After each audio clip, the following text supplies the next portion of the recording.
All right, this your boy, Dr. Christopher J. Childs. Got an exciting show for you all planned today. I appreciate each and every one of you tuning in every single episode. You see the archive, check out the archive today, a little something different.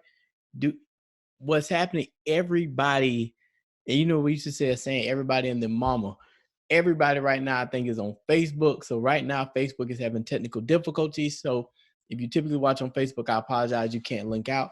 We're streaming it through YouTube, going through YouTube today. So it's still same video feed, just Facebook. A lot of people, it gives you a notification, you can link out, etc. So I apologize to my Facebook folks, but that's why you got to come to the website. That's why you have to come to the website. 15-minute PD, 15-minute PD. I'm branding this as 15-minute PD. 7 must-have manipulatives for every elementary teacher. 15-minute PD. Who else can do 15-minute PD other than your boy, Dr. Christopher J. Childs? Let's go. All statements and opinions are my own. Why do I do this every day? Just in case. I never know. You know, well, I know, but not gonna go there. So here are our goals. We're gonna learn what are the essential manipulatives that every elementary teacher should have. When I come into elementary classrooms, the first thing I look, do they have manipulatives? Do they have enough manipulatives for all students? That's what I look for. If you're live on my website, at the bottom of the page, midway, it says live show chat. You can type in your comments. I don't think you have to quote unquote register. You can just type in your chat, but if you're on Facebook, it obviously will link out to your Facebook. Now, what are manipulatives? A lot of times we confuse tools and manipulatives. I have another video prior, what are tools versus what are manipulatives. When I'm talking about manipulatives, I'm focusing on those physical objects, the touchy-feely, all right?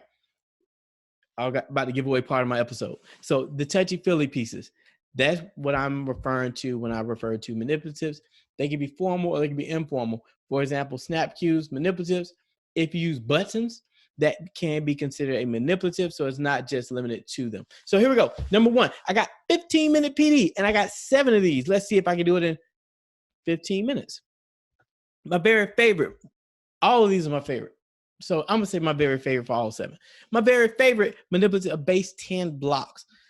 Ooh, woo. Base 10 blocks can be used for so many different things. From if you use the ones or the cubes. Matter of fact, check this out. I came prepared today. I went into my treasure chest. Cool thing, I put everything in my treasure chest. The bad thing, I put everything in my treasure chest. Here are base 10 blocks. Ooh, check it out, check it out, check it out. One fail. I got my ones, I got my 10s. Sometimes I've heard them referred to as rods. Then I got my 100 flats, hundreds. Sometimes you say flats. Then I got my 1,000 cube. What's unique with the 1,000 cube? When you ask students how many is this, they say 1. How many of these? They say 10 ones. How many ones here? 100. How many here? 6. Why? 6 sides. Thank me later. But base 10 blocks, I love to use these for if it's the ones dealing with one-to-one correspondence, but just dealing with the base 10, I don't want to say base 10 operations, but just basic operations for adding and subtracting. You can also do some area models, which is pretty cool. You can also use them for division. So I love base 10. Did I say I love base? What's my AirPod case? I love base 10 blocks. 2-color counters. These are appropriate. Oh my gosh, I love to use these. I have a preschooler. My preschooler, she has her own 2-color counters. This is it. See, nice and pretty. 2-color counters. These are perfect for that one-to-one correspondence, especially at the younger levels. Students are, I'm shaking up like it's dice. Students are used to dealing with blocks and dealing with one-to-one correspondence. These do the same thing. Also, you can also use them for addition and subtraction operations. It's pretty cool. I let students explore. So I like how students just intuitively flip them over and pick a color. Like they could be adding, they have all red up, and then when they subtract, they flip them to white, or in this picture, they're red and yellow. So again, I allow students on their own to just go through how do they want to best use the manipulatives, and they come up with their own cute strategies in unique ways. Give them that opportunity. Pattern blocks, number 3. These are not in the order. They're just in the order that I put them in here.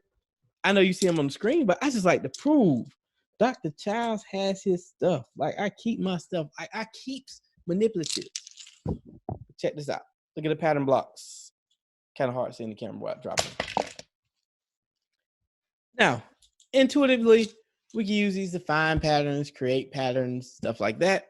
But I use these for fraction operations. Ask my pre-service teachers. I did a math task. What were we doing?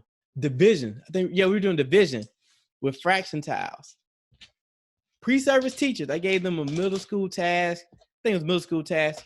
Took them over an hour, but it was so cool. They really unpacked the mathematics, got in some content knowledge, some pedagogical strategies, all through using pattern blocks. So don't just say, hey, build patterns, but I love to use these for fractions. I love to use these for fractions.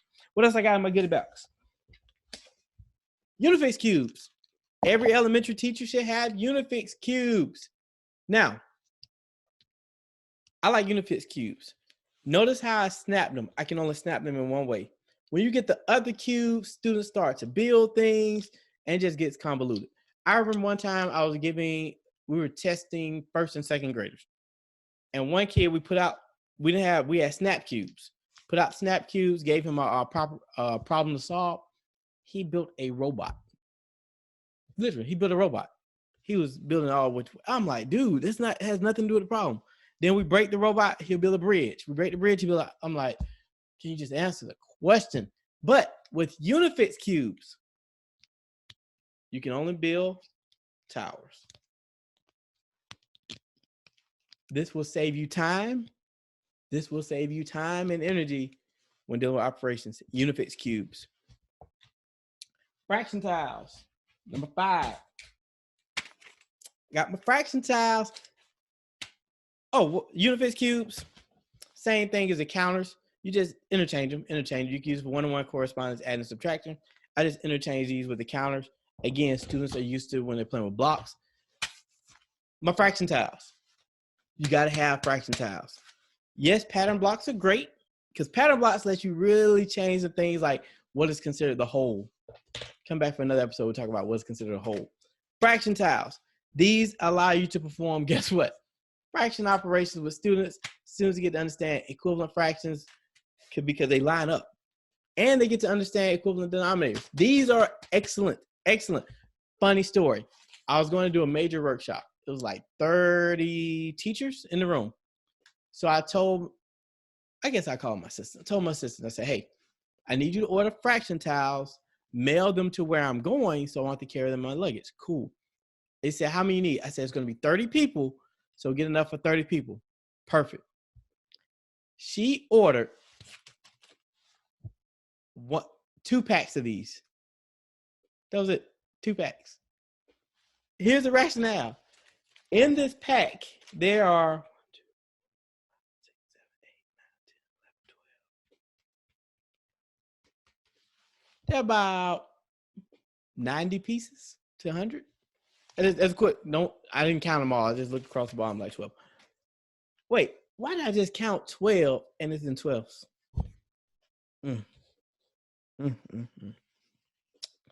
Ooh, I need some number sense. Anyways, it's neither here nor there. I got these fraction tiles. I had 30 people. I said, order them. So it says like let's say 100 pieces in a pack. She ordered 2 packs. Because 2 packs, if it's 100 pieces, it's about 200 pieces, only 30 people. Pieces, like individual. So I get to the workshop. I'm like, all right, what are fraction tiles? She pulls out 2 of these. I'm like, perfect. Where are the rest? This is it. Yep, I won't say her name on air, but I'm going to send a clip of this episode. But it was funny. We got through it. We did something we did an alternative activity, but yeah, fraction tiles. But I love them. Yeah, you don't have to count them. It's 12 of them. That's embarrassing. And I'm recording. All right. My next favorite. This used to be my favorite tool since I just counted out loud. It's no longer my favorite tool. My next favorite tool are Geoboards. Geoboards. Here we go. Use it to describe patterns, geometric patterns. You can also use it for spatial sense. What I like about the Geoboards is I love touchy-feely. And really students can make sense. They can make sense of things with this. And the hardest thing, rubber bands are going to fly. Students are going to pop themselves. It happens. You still allow students to use Geoboards. Another funny story with Geoboards. I was working with the school district. And we were doing summertime, doing a workshop with Geoboards. I had them out. So the district was like, one of the people like, Chris, these are so cool. I was like, cool. She's like, we had a bunch. I'm like, what do you mean we had? Well, recently we found a bunch of boards, but we didn't know what they were or what to do with them. So we just threw them away.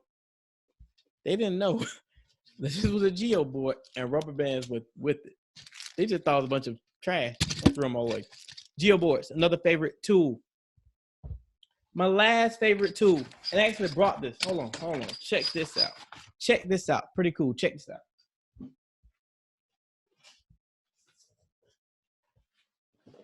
At my mom's house, she's going through the clean out the kids stuff phase, me being the kids stuff. So I brought in she gave me this piggy bank. I don't know why. I try to keep this. What I'm gonna do with this? Anyways, this is real money. It's all pennies. It's actually all pennies. Like, if she knows, if she ever put quarters or something around me as a kid, I broke them every time. I broke it and got the quarters out. Like the pennies, I'm not diligent, but anything silver, I'm taking out. So anyway, this is a penny bank. You're probably like, why real money? A lot of people when they're working, things kind of heavy. A lot of people when working with manipulatives, especially with the younger grades, they get the fake money. If you've ever been to the Dollar Tree or different places, the fake money costs more than real money. So if you just start collecting coins just around the house, even your friends that just give you coins, you can use them with your students. And guess what? If you lose coins, it's not a big deal. But again, we want students touchy feeling. Give them the real thing. It's money. And a lot of people, it's money. Yeah, it's money. It's not going to kill you if you lose a couple pennies or a quarter or two. Now, if you lose all the quarters, then you're going to be mad. But if you only lose a couple of things, you're going to be good to go. You're going to be good to go. I want to take a moment and read this quote. Take a moment and read this quote.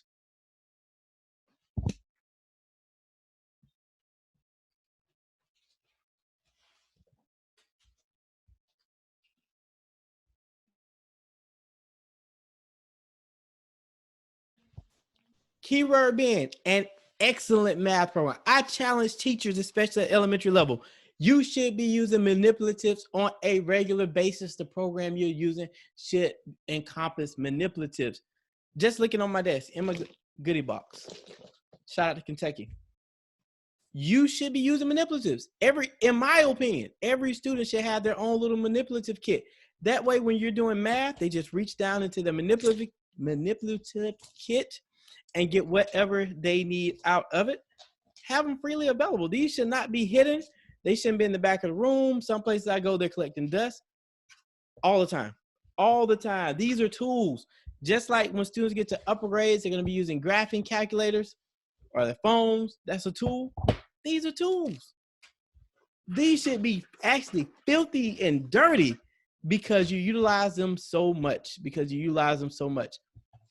As always, check out the Inspiring Educators podcast, the #1 podcast in the world. I told you, 15-minute PD. I'm the only person doing 15-minute PD. I got a spotlight. This is March 2020. If you're watching in March 2020, if you're not, this was when it was recorded, and we highlighted excellent women mathematicians. Today, we're highlighting Dr. Huya Aguirre. Oh man, I got it. I've been practicing that one. She just made full professor in 2020, which is cool. If I'm not mistaken, she's the first Latina to make full professor at the university she's at. That's a big deal in 2020, first one. She's focused on cultural responsive mathematics, pedagogy, and a lot more. So when I say, if you're watching these episodes in March, and I just say they focus on this, they do so much more. So do not minimize it to this. This is just one of the things I'm highlighting. She's an author. Google her name. She has some amazing books and some amazing materials out there. Question of the day. What is your favorite manipulative to use in the classroom? What's your favorite? My favorites, going back over them, base 10 blocks, 2-color counters, pattern blocks, Unifix cubes, fraction tiles, Geoboards, and most important, I would pick that piggy bank up. I'm not going to strain my shoulder. Real money. I love real money. I like money. This is your boy, Dr. Christopher J. Childs. Thank you all for tuning in. Now, if you're watching this show live, stick around. If you're watching the replay, head on over to the Ask DRK Child Show